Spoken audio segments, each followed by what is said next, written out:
Welcome to this segment of Smarter Dating. I'm handwriting analyst Christina Powell from smarterdating.org.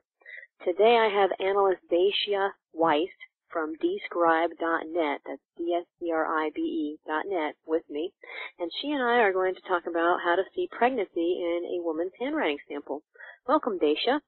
Hi, Christina. Thank you for having me. Well, thank you for being with us today. Well, we have a couple of samples to look at today, and that includes one from a woman who has had twins. Now, I understand that you've seen pregnancy in a good 30-plus handwriting samples now. Who have you analyzed exactly? Friends, family, clients? You know, a little bit of everybody.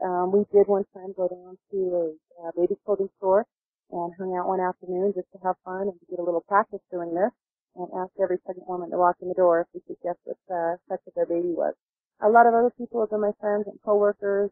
Just about anybody who knows I do this asked me if I can see what sex of their baby is. Great. So you've had a lot of good experience, and it sounds like you've been real accurate. Yes, I've only missed a couple of them. One, I tried to see the pregnancy a little too early in the handwriting and got a false positive on specific sex. The other one I used had a lady use a gel pen. I'll never do that again. The gel pens aren't as accurate. Right, I've noticed that with gel pens too. They tend to leave blobs everywhere. Mm-hmm. And if you're looking for a specific small dot, when you get a gel pen that's leaving blobs, it absolutely looks like maybe a pregnancy or a health indicator that it's not a false positive. Right, so that's something to look out for. All right, well, where did you learn how to tell pregnancy in handwriting? You know, I've been studying handwriting analysis under Karen Weinberg for almost a year now. And a gentleman named Don Lakefield, I don't know if you've heard of him, but he's a handwriting expert out of Texas. And he gave a lecture about spotting handwriting, pregnancies in handwriting, and he also was very, very accurate. And it was during that lecture that I was able to learn a little bit about what to look for, and then just kind of doing it. The more you do, the more you see them, and the more they show up, and then it becomes easier and easier, like anything. Right. Yes, I do know of Don Lehue. He was a guest speaker for the Coalition of Handwriting Analysts International a few months ago, and he's a great expert. He's really in the know, and I believe he's a doctor as well. Yes, he is. And yeah. He's very wise, and as far as a handwriting guru, he knows a lot.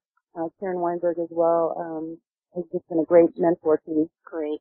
Well, I've heard, and especially from Don, that looking for dots in the letter O and the number 0 is one way to find pregnancy indicators. So has that been your experience? Is that accurate to say? Yes, it is. And one of the things, it has to be a dot. A lot of times, as you know, health indicators show up as heavier pressure. When you have flashes or things that maybe look like they're radiating, those normally aren't pregnancies. You want a perfectly round dot, and that's really where you can see that it's a pregnancy and not another health problem. Right, so elongated dots, smears, breaks, all those aren't going to do. No, they have to be, and sometimes they're a lot smaller. Sometimes when you look at pregnancies and women are having backaches and their hips hurt and their knees hurt, you're going to see other health problems. And that they are going to be not as round, not consistently in the same place. That's another thing with pregnancy. You have to look at several different O's, zeros, and you'll see the dots show up exactly precisely in the same spot in almost every sample. And that's a really good way to determine that it's a pregnancy and not another health issue. Right, that makes complete sense. And also a good point might be to get out a magnifying glass to make sure, especially when the dots are kind of on the small side. Mm-hmm. That'll help with accuracy, too. Absolutely. It's really difficult to see with the naked eye. If you're doing it without a magnifying glass, I have found if you put the sample up in a window where you're having light come from behind it, sometimes the dot will show up with just looking at it without using a magnifying glass or something larger. Ooh, excellent advice. I like that. Yeah. Thank you for that. Well, let's take a look at the first sample. We have the sample that says crystal, and the date at the top says 10/10/2000 for our listeners to refer to. How can you tell in this first sample that this gal was pregnant at the time? 10/12/07, what it shows down in the lower right, was her due date, and I wish I would have remembered when she actually took the sample. But if you look, let me find a really good example.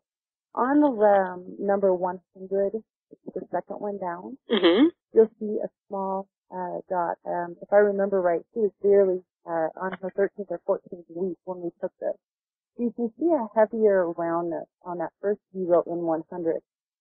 If you look at the one right below that on the 1000, the same dot shows up in that same spot on the first 0 in 1000. Actually, on all three of the zeros in 1000, you can see that the dot on the left-hand side is barely on the left. It's not at the very bottom of the O. If you cut the O into quadrants, it would be in the lower left. I see that, yes. And that shows that she's pregnant and just starting her second trimester. As the baby grows, that little dot is going to move up the side of the O. So when she's almost ready to have the baby, you'll see the dot almost at the very, very top. Okay. So, they're going to be toward the bottom when it's earlier in the pregnancy and move upward as they become more and more pregnant, if you will. Right. Another good example on crystals, the last 0 in 2000. Yes. Yes. That's pretty obvious. Yeah, that's a really obvious one you can see with the naked eye. Right. So that's how, and also how we can tell how long they've been pregnant is where those dots are located. Yes. Very interesting. So that pretty much applies to all samples. Yes. And all women. Absolutely. They all start, and if you think of the O as the belly of the mama, I guess, so to speak, that's the reason I think with the roundness, it shows up, right there in that area, of course, and then as it grows, it goes up that beside the O. Right. It's kind of representative of the shape of the stomach at the time, perhaps. That's my guess. Yeah. Very interesting. Well, can you determine the sex of the baby from all this? Yes, ma'am. The baby, when it appears on the left, is a girl. When it appears on the right, it's a boy. Now, why that is, I don't know.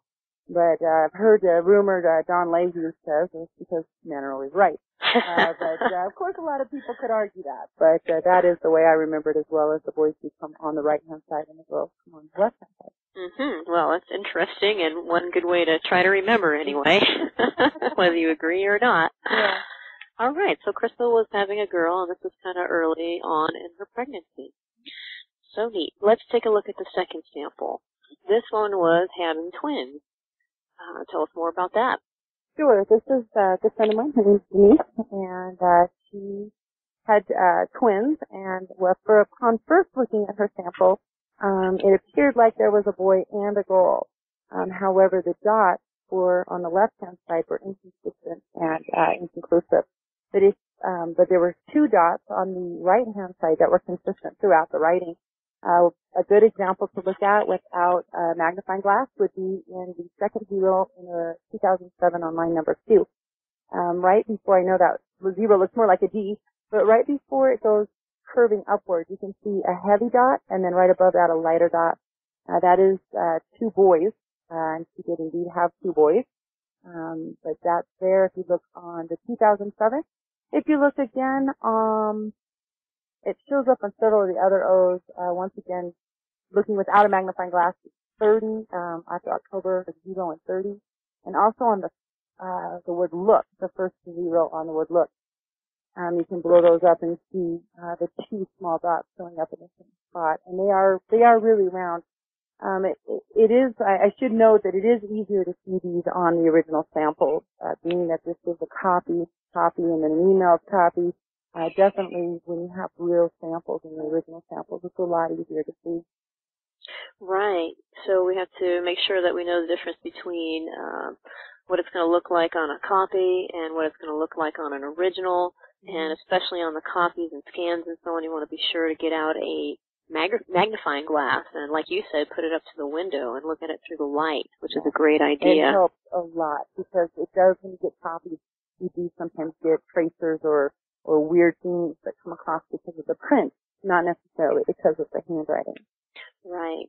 Now back to the two dots on the right for boys. Does that mean that if we had a boy and a girl, the girl dot would be on the left, if you will, and a boy dot will be on the right? Yeah, that's right. One of the things that was inconsistent about this is when we were finding the girl dot on the right, it wasn't in the same spot. It was kind of all over the right, which may indicate some pains that woman was having with the pregnancy.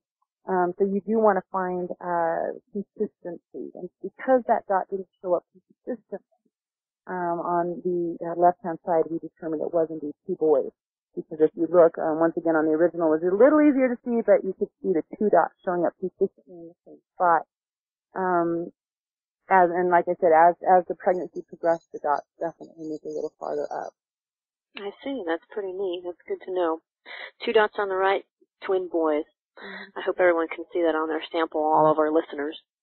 Well, when you were pregnant, and you have a 12-year-old, were you analyzing handwriting at that time? Did you get to take a look at your handwriting from that period? No, but after you sent me these questions, I have to say I did go out and dig out a old day planner of my doctor's appointments. Oh, great. To see if I could see. And I'm glad that you brought it up because indeed we were able to see my daughter in the pregnancy. And because it was a journal of my doctor's appointment, I think it's going to be a great example. In fact, I'm thinking of scanning it because you can see as the dots move up, as she's getting more and more, as I'm getting more and more farther along in my pregnancy, the dots do move up. And you can see towards the end of the pregnancy some health indicators showing up in my lower back. And I thought that was amazing. So I appreciate you bringing that up because I went and dug some writing out myself. So it was very interesting. But no, I've only been looking at the handwriting for about a year. Great. Well, that is really fascinating to know, and that you could go back and take a look at that, too. Yeah, I'm really all about journaling. I think handwriting is a dying art, and it's good to have things written down. Good. In this case, this is actually excellent that I did this, because I do have all the handwriting when I was pregnant. Right. And because you journal, you'll always get to be able to look back on your handwriting and see how you've changed over the years, too. Yeah, it's fascinating. Absolutely. That's something I would really recommend to people to do on their own as well. Well, interestingly enough, I know of a fella, actually, who experienced a sympathetic pregnancy. He got morning sickness, he grew a baby belly, not a beer belly, and had really strong labor contractions at the time of the birth. And they actually had to give the poor guy painkillers. So I guess we can, as an aside, say that men really do understand what it's like to be pregnant, huh? Some of them do anyway. Yeah, for sure. So have you ever had the chance to analyze the handwriting of a father-to-be? No, but I think it's fascinating. If any of the listeners out there want to submit their handwriting, that would be fabulous. One of the things when you do get handwriting samples to analyze, I'm sure you know, is you want to know the age and the gender of the person that writes it. So it would definitely be interesting to see if it shows up in a man's handwriting when their wife is so far along.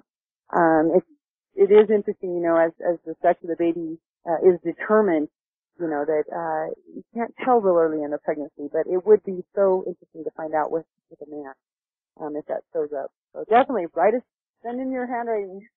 Yes.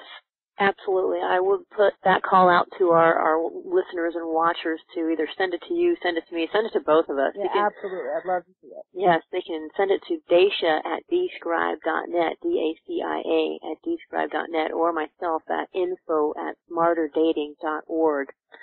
And we would love to see the handwriting of a father-to-be and to see if he is experiencing, especially a father who is experiencing a sympathetic pregnancy. We'd love to see if his handwriting changes due to that condition. Well, if you'd like to find out more about Dacia and her services, you can see her website at www.dscribe.net, or again, email her at dacia@dscribe.net. And I want to thank you, Dacia, for being here today to explain to us how to see pregnancy in handwriting, and to see the sex, to see how long the pregnancy is coming along, and it's really been fascinating. So I want to thank you so much for your time and your wisdom. Well, thank you, Christina. Thank you for having me. I've really enjoyed myself. Excellent. Thanks. To learn more about personality profiling for smart dating and relationship compatibility, visit smarterdating.org. No funny spellings there, just smarter dating. At our membership site, we constantly upload lots of great content about handwriting analysis, dating and relationships, face reading, analyses of handwriting samples, and a lot more. We've got audios, we've got videos, there's tons of articles on everything from the basics on up. And there's even a free video section and a public articles section, so you don't have to be a member to go and visit and get some really great info. We even have a place where you can sign up for a free mini course at Smarter Dating and get 4 days worth of basic personality profiling classes sent right to your inbox with no obligation to join. Or you can join Smarter Dating for a trial week, and for only $1, you are free to check out the entire site. As a member, you can have a sample of your choice analyzed every month. You can send in handwriting from your date or a potential mate, a family member, your boss, a friend, whoever you can think of, even yourself, and that's included with your membership. Well, I'm Christina Powell. Thanks for listening today. Hope to see you on the other side at smarterdating.org.